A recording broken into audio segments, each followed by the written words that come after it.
C'est dans la convivialité que le nouveau patron des infrastructures a pris officiellement ses fonctions.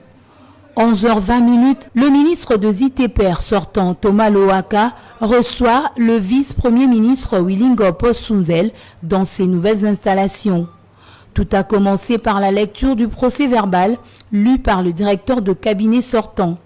S'en est suivi la présentation des différents partenaires et structures des ITP à celui qui a désormais la mission de moderniser et de construire des infrastructures des bases de la RDC à tous les niveaux. Occasion pour le sortant Thomas Lohaka de souhaiter plein succès à Wilingopos dans ses nouvelles fonctions. Tout compte fait, le vice-premier ministre a reçu les clés de son bureau de travail et les fauteuils lui est cédé par son prédécesseur. Je vous cède votre place, monsieur le VP.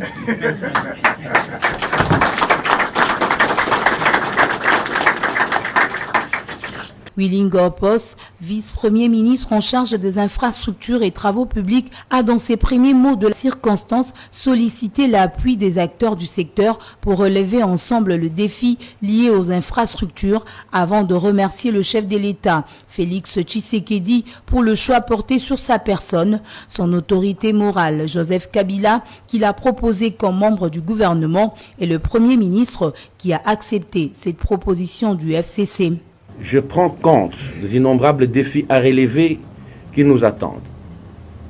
Je voudrais solliciter d'ores et déjà les soutiens de tous les acteurs engagés dans les secteurs des infrastructures, tels que présentés ici, afin que notre mandat puisse réussir. Au personnel du ministère, je reste convaincu qu'il constitue le levain des réussites que nous connaissons.